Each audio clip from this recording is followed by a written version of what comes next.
Apa kabar? Kali ini saya ingin membicarakan sebuah laptop. Nah, laptop ini tuh laptop teman saya, tetapi waktu mau membeli dia mendiskusikannya dengan saya.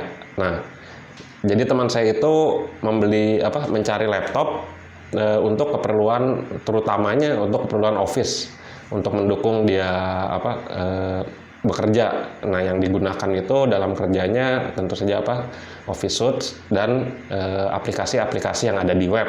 Nah, selain itu dia juga punya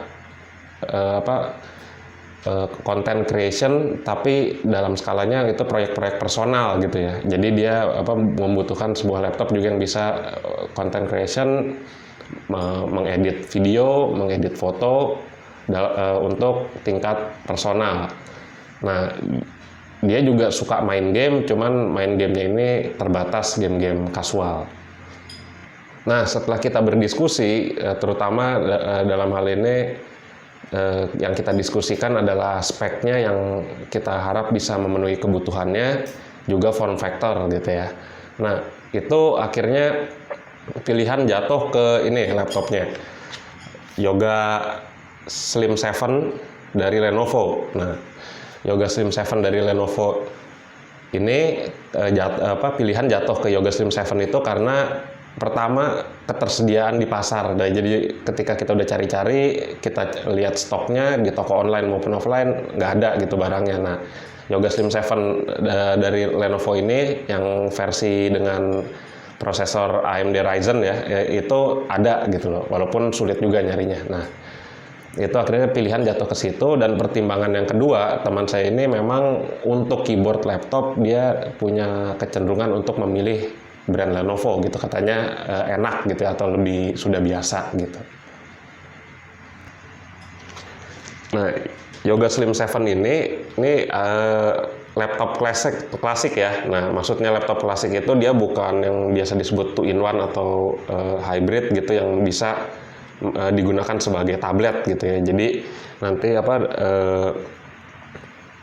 engselnya sendiri hanya bisa dibuka sampai tidur gitu 180 derajat, dan dia juga nggak touchscreen. Nah, kalau panjang dan lebarnya laptop ini ya seperti panjang dan lebar laptop 14 inci pada umumnya zaman sekarang ya, yang udah dengan bezel tipis. Yang perlu yang menarik dari laptop ini ya tentu saja karena dari seri Slim tuh tebalnya yang cuman 1,5 cm, dan juga bobotnya ini juga, karena Slim itu tipis dan ringan gitu ya, itu cuma 1,5 kilo. Nah, untuk bodi ini untuk bodinya itu hampir semuanya aluminium dengan warna abu-abu tua yang disebut oleh Lenovo itu slate gray. Nah, untuk bagian belakang dari laptop ini dia ada rubber stand di belakangnya itu yang berguna untuk membantu ergonomis ketika si orangnya mengetik, dan juga untuk membantu ventilasi. Jadi dia tidak tiduran rapat ke dasar yang kita pakai meja gitu ya, cuman agak tinggi sedikit untuk membantu ventilasi. Nah, cuman yang cukup buat saya sih, saya sayangkan untuk seri Slim yang ringan dan tipis itu. Nah, ini si adaptornya ini buat saya sih masih ya cukup besar gitu ya, dan kata teman saya juga ya cukup berasa kalau memang dia bawa-bawa gitu. Maksudnya ada tambahan dalam tasnya yang perlu dia bawa gitu ya. Bisa seandainya saja lebih kecil daripada yang didapatkan. Nah, untuk konektornya, laptop ini di sebelah kiri ada USB Type-C untuk power. Nah, terus di sebelahnya ada koneksi HDMI untuk monitor. Nah, terus di sebelahnya lagi ada USB Type-C untuk berbagai keperluan. Nah, sebelahnya lagi ada koneksi audio. Nah, ini udah combo ya untuk earphone dan untuk mic. Nah, sebelah kanan itu ada tombol power, ada USB Type A, dan micro SD reader. Nah, ditambah untuk konektivitas nirkabelnya itu ya tentu saja secara umum ada WiFi dan Bluetooth. Nah, memang dari yang kita lihat konektivitasnya itu cukup untuk sebuah laptop yang tipis gitu ya. Tetapi dari pengalaman penggunaan teman saya itu dia berkomentar seperti ini gitu, karena maksudnya di kantornya dia akses internetnya itu melalui kabel Ethernet, yang berarti dia mesti membeli dongle untuk menyambungkannya, karena tadi kita lihat sendiri tidak ada koneksi untuk Ethernet gitu ya. Nah, itu dia beli yang membuat laptop yang slim ini yang maksudnya itu untuk sebuah laptop yang compact gitu ya. Dia berkomentar ya jadi mejanya itu kurang rapih gitu karena ada dongle, ada kabel Ethernet gitu ya yang berseliweran begitu. Ya jadi mengurangi tujuan dari laptop ini yang sebenarnya untuk compact gitu. Nah, untuk keyboardnya, jadi keyboardnya itu ada backlit warna putih 2 tingkat, dan dia kita lihat nih untuk touchpadnya itu cukup luas ya.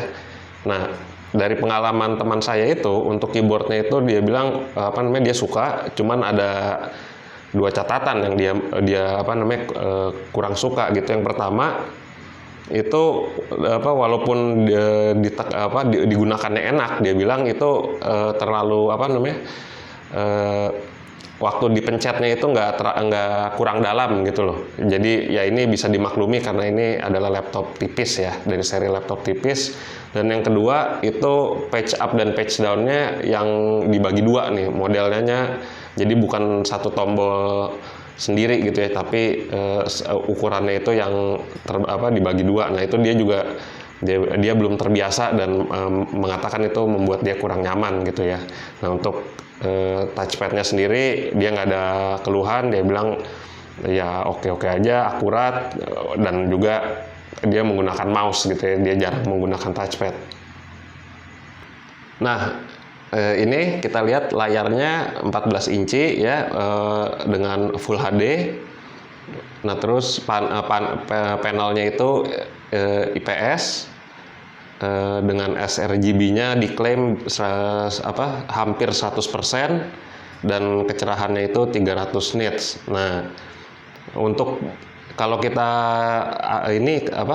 sesuaikan dengan pengalaman teman saya itu, jadi tadi panel IPS itu membuat viewing angle-nya itu luas ya. Jadi maksudnya ini bukan tipe laptop lama gitu yang harus kita dari depan begini.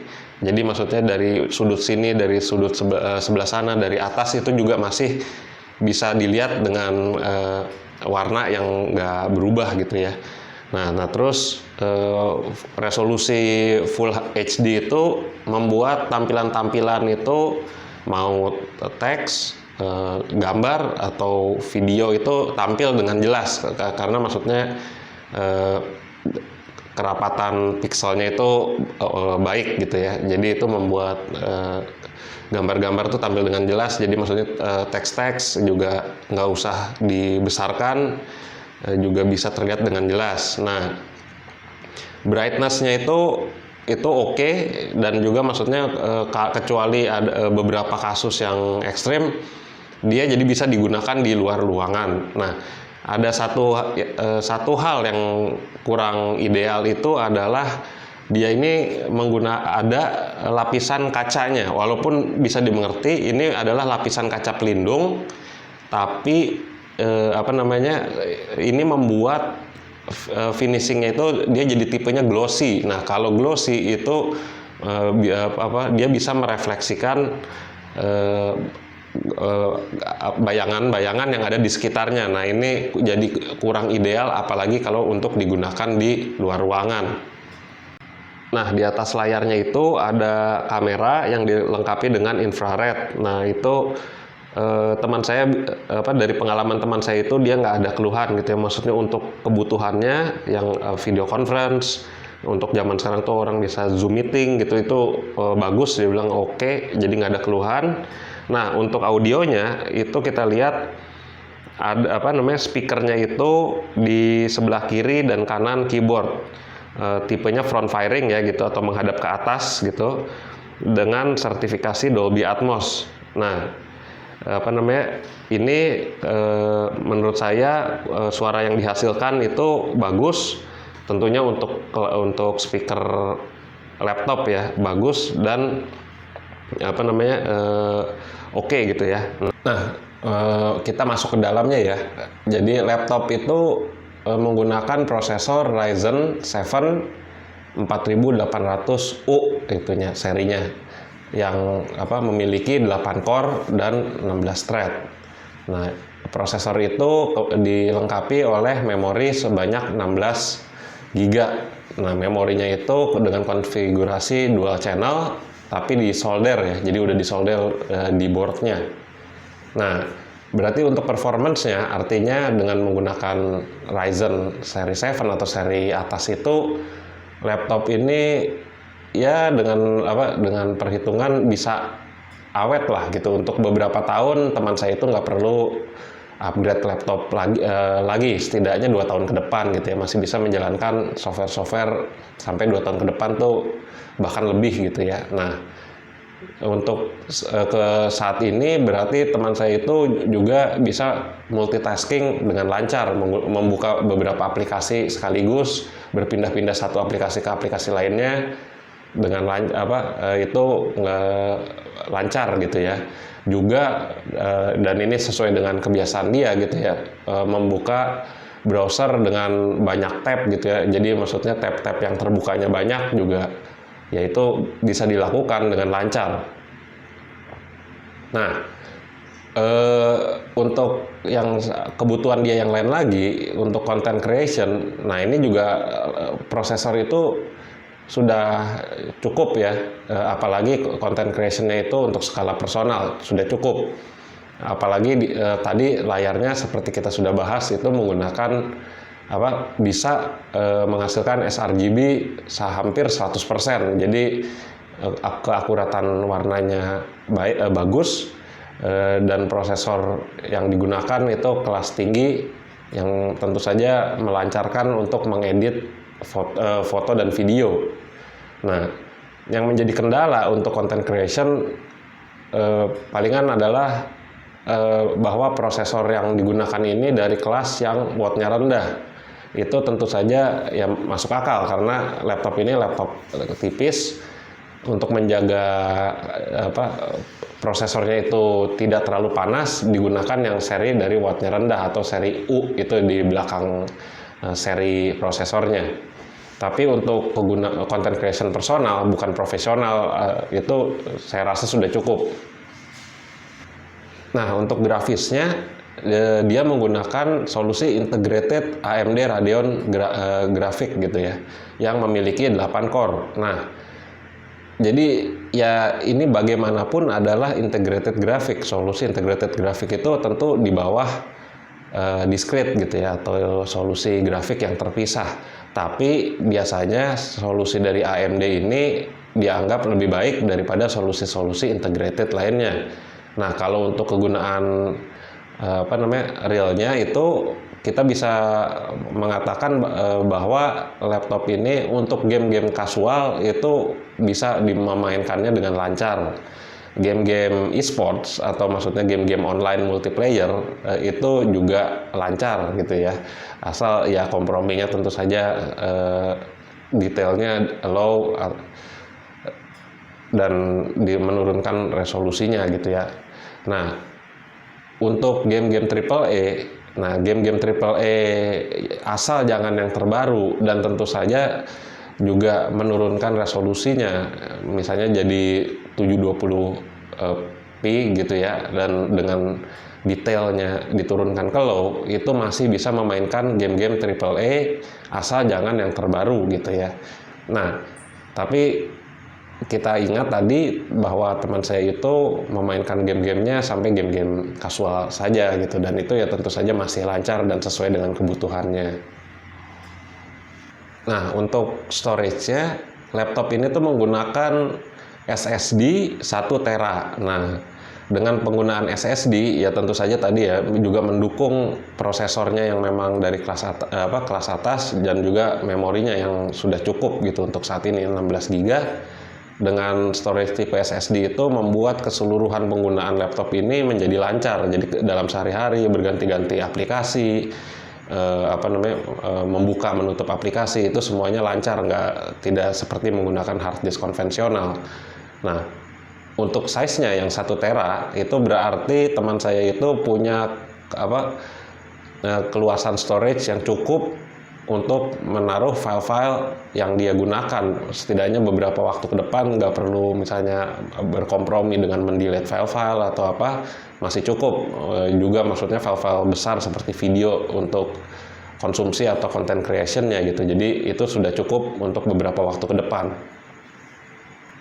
Untuk baterainya itu menggunakan baterai yang berukuran 59 work hour gitu ya. Nah, itu diklaim di websitenya itu saya cek itu diklaim bisa untuk 14 jam penggunaan. Nah, dari pengalaman teman saya itu penggunaannya sekali charge itu dari full ya, itu bisa dari 12 sampai 15 jam. Nah, itu artinya teman saya bisa menggunakan laptop itu seharian untuk bekerja tanpa harus ngecharge lagi. Nah, atau kalau tadi kita udah lihat charge-nya yang cukup besar, ya kalau cukup yakin bahwa hari itu bisa dia menggunakannya tanpa charge, dia tidak perlu membawa chargernya itu gitu loh.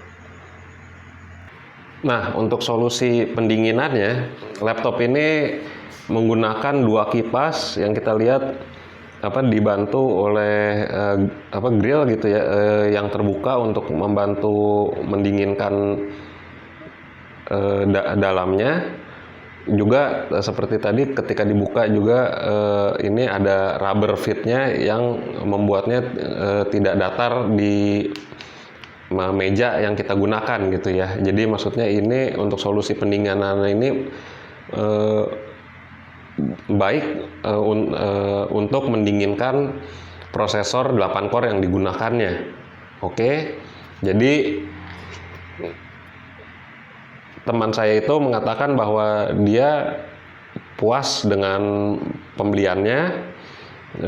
Untuk penggunaannya yang untuk keperluan kantornya, untuk office suite, untuk aplikasi-aplikasi web yang digunakannya, juga untuk proyek-proyek content creation-nya yang bersifat personal, dan untuk jika dia meluangkan waktu untuk bermain game-game kasual yang biasa dia mainkan, itu dia puas dengan laptop ini. Jadi